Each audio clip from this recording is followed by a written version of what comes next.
दुनिया में या ये कहो इस संसार में इस जीवात्मा का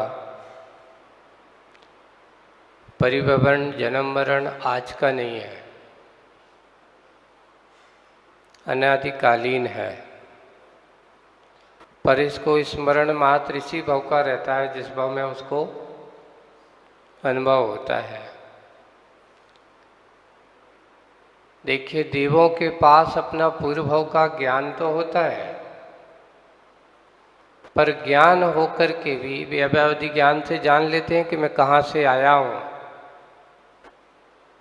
किस रूप पर्याय में है, ये भी उनको भान हो जाता है।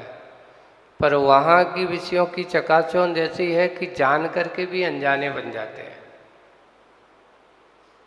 वहाँ जान करके भी अनजान जैसा प्रवृत्ति उनकी हो जाती है। वही प्रवृत्ति को यहाँ पर आज अपन को भी ये जानना है कि अनादिकालीन इस संसार की प्रभुरना को कहो भटकता हुआ जीव नाना योनि नाना पर्यायों में आया है। वैसे ही जन्म मरण की परंपरा आज की अनादिकालीन है। ऐसी अनादिकालीन परंपरा को अंत करने के लिए भगवंतों ने अपने मार्ग को, अपने इस जीवन को वास्तविक रूप से सार्थक अगर किया तो मनुष्य पर्याय में ही सार्थक किया है। और मनुष्य पर्याय ही एक ऐसी पर्याय है जहाँ संसार के अंत करने की, संसार का परिभ्रमण करने का समापन अगर किसी पर्याय में हो सकता है तो मनुष्य पर्याय में ही संभव है। अभी हम लोग सुबह प्रातःकाल 24 थाना पढ़ रहे थे, तो वहाँ पर एक विषय आया। विषय ये था कि देखियो, वास्तविक रूप से जिनके लिए 3 गतियों का बंध हो गया, कौन कौन सी गति? तो उन्होंने लिखा नरक गति, त्रेंच गति और मनुष्य गति। जिन्होंने इन 3 गतियों का बंध कर लिया, आयु का, गति का नहीं, आयु का, है ना, आयु का बंध कर लिया, वह कभी मुनि बनने के भाव नहीं कर पाता। वो कभी मुनि नहीं बन पाता। अणुव्रति बन जाए लेकिन मुनि नहीं बन पाता। हाँ, बाद में और उन्होंने लिखा कि ऐसे व्यक्ति कभी भी केवल ज्ञान को प्राप्त करना, छपक श्रेणी, उपसम श्रेणी आदि को नहीं चढ़ पाते। वहाँ ऊपर अपने कर्मों की निर्जरा नहीं कर पाते। कर्मों की निर्जरा कौन कर पाता है? तो उन्होंने कहा जिन्होंने अभी किसी प्रकार की आयु का बंध नहीं किया हो वही कर्मों का नाश कर पाता है। क्यों? क्योंकि आयु कर्म एक ऐसा कर्म है, एक बार बन गया तो ये फिर नष्ट नहीं होता, वो तो आपको उसका उपभोग करना ही होगा। बंद हो गया है तो उस गति में आपको, उस आयु को आप उपभोग करना ही पड़ेगा। ये नियम है, उसमें कभी कोई परिवर्तन नहीं होता, इसमें कभी संक्रमण नहीं होता। इसलिए कहा गया कि वर्तमान की आयु में अगर हम भविष्य को निर्धारित करना चाहते हैं, अच्छा बनाना चाहते हैं, तो वर्तमान आपका बहुत कार्यकारी होता है। अगर आप अपने भविष्य को अच्छा बनाना है तो वर्तमान को और जितना अच्छा बना सको उसको बनाना चाहिए। अगर हमने ज़्यादा लोभ लालच के परिणाम में पड़ गए तो त्रेंच आदि पर्याय को बंद कर लेते हैं, आयु का बंद कर लेते हैं। अति संक्लेश आदि परिणाम किया, संक्लेशित हर चीज में ज़्यादा है। संक्लेशित होना इसमें ये बता रहा है क्रोध आदि की आसक्ति, क्रोध आदि की तीव्रता, कषायों की तीव्रता अगर है तो उसके भी नरक आयु का भी बंद हो जाता है। अब ये मत सोच लेना कि इस पर्याय में, इस भाव में अपन नरक आयु का बंध नहीं, हीन शयनन है, नहीं, हीन शयनन के साथ भी नरक आयु का बंध होता है। अब ये बात जरूर है कि सप्तम नरक की नारकी का आयु का बंध नहीं कर पाओगे, लेकिन आगे की नरकों की आयु का बंध तो कर सकते हैं। और मनुष्य आयु में भी अगर बंध हो गया है तो इससे ये सिद्ध होता है कि आगे जाकर के अगर सम्यक दर्शन भी प्राप्त कर लिया तो भोग भूमि के मनुष्य बन जाओगे, वहाँ से फिर देव बनोगे, लेकिन वह मुनि नहीं बन सकता। मुनि बनने वाला अगर किसी ने मान लो कदाचित देवायु का बंध कर लिया है तो वो तो मुनि बन सकता है, लेकिन देवायु को जिनने बंद कर लिया उनको केवल ज्ञान नहीं हो सकता। क्यों? क्योंकि अब उन्हें देव बनना ही होगा। अब देवादिदेव अभी नहीं बनने की क्षमता उसके पास नहीं है। इसलिए कर्मबंध की प्रक्रिया जब तक हमारी समझ में नहीं आती, कर्मबंध की उस चिंतन को हमें समझना बहुत जरूरी है।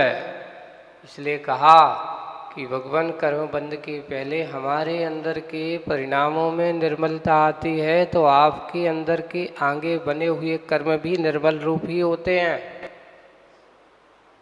प्रशस्त होते हैं। कि प्रशस्त परिणामों को निमित्त बना करके चलने वाला वही ज्ञानी जन होते हैं। आज अपन जिनके ऐसे शीतलनाथ भगवान का वर्णन समझ रहे हैं, ऐसे शीतलनाथ भगवान जो अनादिकालीन संसार की परंपरा को भ्रमण करते हुए, उस संसारिक परिभ्रमणाओं में भटकते हुए, तो उनके लिए कहा गया कि ऐसे रात्रि के अंतिम पहर में माता सुनंदा ने 16 स्वप्न देखे और स्वप्न देख करके, वो तिथि है चैत कृष्णा अष्टमी का दिन है, और चैत कृष्णा अष्टमी के दिन माता सुनंदा ने पूर्वाषाढ़ा नक्षत्र में ऐसे स्वप्नों को देखा और देख करके प्रातः काल किनके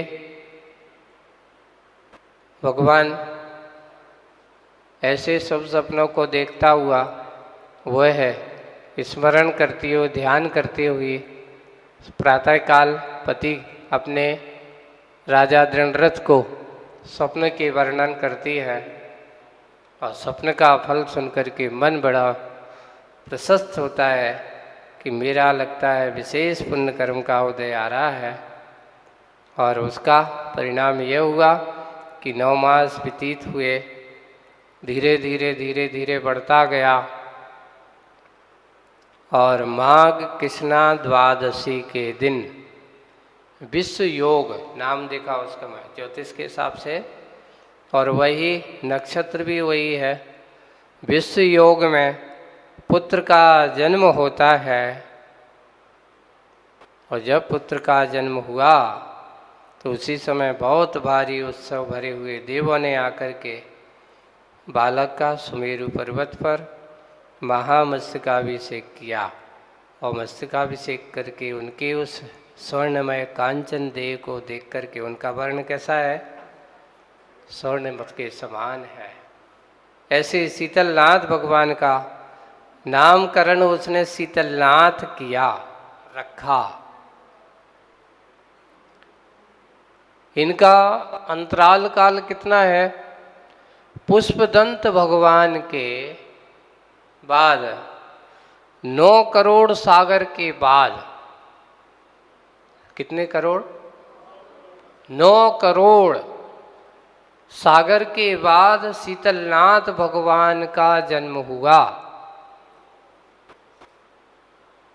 इतना समय व्यतीत होने के बाद ऐसे शीतलनाथ भगवान का जन्म हुआ, और जन्म लेते ही जिनकी जन्म लेने के पहले जिनका आयु कर्म शरीर की कांति जो है स्वर्ण के समान है, 1,00,000 पूर्व की जिनकी क्या है आयु है, और शरीर की अवगाहना 90 धनुष, जिनकी 90 धनुष प्रमाण शरीर की अवगाहना है, और आयु का चतुर्थ भाग जिनका कुमार काल में व्यतीत हो गया। चतुर्थ भाग का अर्थ है 25%। 1,00,000 में कितना 25,000 वर्ष, जिसका केस में चला गया 25,00,000 पूर्व, नहीं 25,000 पूर्व होना चाहिए। 1,00,000 पूर्व है ना, तो उसमें पूर्व को जोड़ना है अपन को। तो 1,00,000 पूर्व में 25,000 पूर्व तो उनका कुमार काल में व्यतीत हो गया। उसके बाद पिता ने अपना पद उनको देकर के प्रधान समय और पूरा का पूरा राज्यभार उनके लिए सौंप दिया। पूरा का पूरा राज्य का भार उनको सौंप करके, और कुमार काल व्यतीत हुआ, जाकर के पूरा का पूरा संसार और उसकी गति। एक और यहाँ पे बहुत अच्छा चिंतन दिया है आचार्य गुरुभद्र महाराज ने कि देखिए तीर्थंकर प्रकृति की सत्यता और तीर्थंकर प्रकृति साल पुण्य के अबंध करने वाले यानी पुण्यशाली जीव, उनकी क्या विशेषता होती है। देखो गति है, शुभ नाम कर्म है, साता वेदनी है, उत्तम गोत्र है, और अपघात मरण से रहित ऐसी तीर्थंकर प्रकृति हुआ करती है। यानी तीर्थंकर प्रकृति की सत्ता जिसके पास है उसका कभी अकाल मरण नहीं होता। ऐसा सबसे पहले उसकी गति कौन सी होती है, मनुष्य गति में भी शुभ गति होती है, आयु भी उसकी शुभ हो जाती है, और हमेशा साता वेदनी, कभी असाता का उनके पास उदीर्णा नहीं होती है। एक और विशेषता, साता की कर्म की उदय उनके हमेशा रहता है। क्यों? क्योंकि तीर्थंकरों का शरीर, तीर्थंकरों का महत्व ही ऐसा है, वे कभी बीमार नहीं होते, उनको कोई बीमारी नहीं होती। हमारे पास जो आज बीमारी होती है तो उसका कारण क्या है, कहीं ना कहीं हमारा साता कर्म का उदय जब आता है तब आपको ये शारीरिक मानसिक आदि बीमारियां होती हैं। महाराज तीर्थंकर प्रकृति की सत्ता वाले राज्य पाठ करते होंगे तो कोई समस्याएं तो आती होंगी। राज्य का संचालन करते हुए तो दंड व्यवस्था आदि ऐसा करते हैं, पर कहते हैं उनका प्रभाव इतना होता है, उनके नाम के प्रभाव सुनते हुए बड़े बड़े विघ्न करने वाले अपने आप क्या हो जाते हैं, शांत हो जाते हैं। उसके नाम का ही इतना प्रभाव होता है, नाम का ही इतना परिणाम होता है। ऐसे नाम की महिमा अलग हुआ करती है, और नाम का प्रभाव यहाँ पर दिया गया है। इसलिए उनका आयु कर्म ऐसा चलते चलते साता वेदनी है, उत्तम गोत्र है। उनके पास गोत्र कौन सा है, उत्तम गोत्र यानी उच्च गोत्र ही होता है, वे कभी नीचे निम्न कुल आदि में उत्पन्न नहीं होते।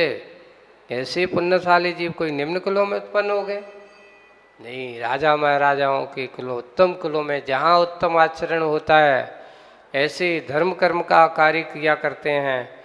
आर्य पुरुष और आर्य संतान परंपरा जहाँ जिस कुल में मुनिराज आदि बनने वाले पुण्यशाली जीव उत्पन्न होते हैं उसका नाम उच्च कुल है, उच्च गोत्र है।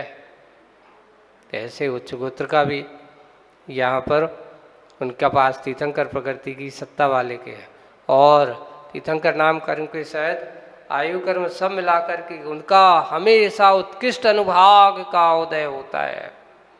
वे कभी उनके सब प्रकार के सुख प्रदान करने अतः सबके सुखों की उपमा जिन्हें अपन कर्ण वर्णन करने जाएं तो उनके सुखों की उपमा हम इंद्रिय सुखों में वर्णन नहीं कर सकते, अचिंत होता है। ऐसा वर्णन करते हुए बहुत समय व्यतीत हो गया। इस प्रकार आयु का चतुर्थ भाग शेष रहा। अब क्या भाग रहा? चतुर्थ भाग में राजकुमार कुमार काल गया, अब चतुर्थ भाग क्या रहा? शेष रहा, यानी 75% व्यतीत हो चुका है। अब कितना परसेंट बाकी रहा? बस कुछ ऐसा संसार का 25% हमारा। अपन को भी सोचना चाहिए महाराज, हमारी आज अपन जब जैसे जैसे उम्र बढ़ती है तो कभी अपना बाहर के लेखा जोखा के साथ साथ अपने जीवन का लेखा जोखा भी करना चाहिए हमें।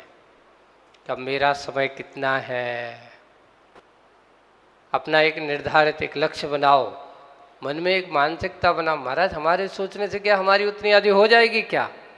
अरे विश्वास तो बनाओ कि मेरे इतनी हो सकती है, मैं 80 साल जी सकता हूँ, मैं 100 साल जी सकता हूँ। मानसिकता तो बनाओ। नहीं, कुछ कहते हैं हमारा कोई भरोसा नहीं कल का, हम कैसे मानसिकता बनाए? नहीं, बनाओ, विचार करो कि मान लो कि मैं 80 साल जीऊँगा। मन में ऐसा विचार करो कि मान लो मैं 80 साल जीऊँगा। अब मैं अब कितने साल का हो गया? अब कितना साल का हो गया? सोच रहे हैं मैं 50 साल का हो गया, मैं 60 साल का हो गया। अब मेरा समय बिल्कुल कैसा हो गया है? अपने आप की गिनती को बनाओ, और जब आपके सामने टारगेट होगा तो आप कभी भी इधर उधर कहाँ नहीं जाओगे। नहीं भाई, समय बहुत कम है, ये समय विषय भोगों में खोने का समय नहीं है, पाप और परिग्रह जोड़ने का समय नहीं है। अब तो मुझे अपने आप को सजग करने के लिए, अपने आप को जगाने के लिए का समय बाकी है गया। जैसे तीर्थंकर भगवान 1/3 भाग व्यतीत हो गया, 1,00,000 में 75% व्यतीत हो गया। शीतलनाथ भगवान, उनके अंदर की संसार की भ्रमण अल्प रहा। प्रत्याख्यान वर्ण कषाय का अंत हो गया, महातेजस्वी। और शीतलनाथ भगवान किसी समय विहार करने के लिए वन में गए। वैराग्य भाव कैसे हो रहा है? घूमने आदि, आज जैसे तुम लोग जाते हो ना, ऐसे वो तीर्थंकर भगवान भी घूमने गए होंगे। तो वन विहार के लिए गए, विहार करने वन में गए। उन्होंने देखा ठंडी का समय है, हिमपात हो गया,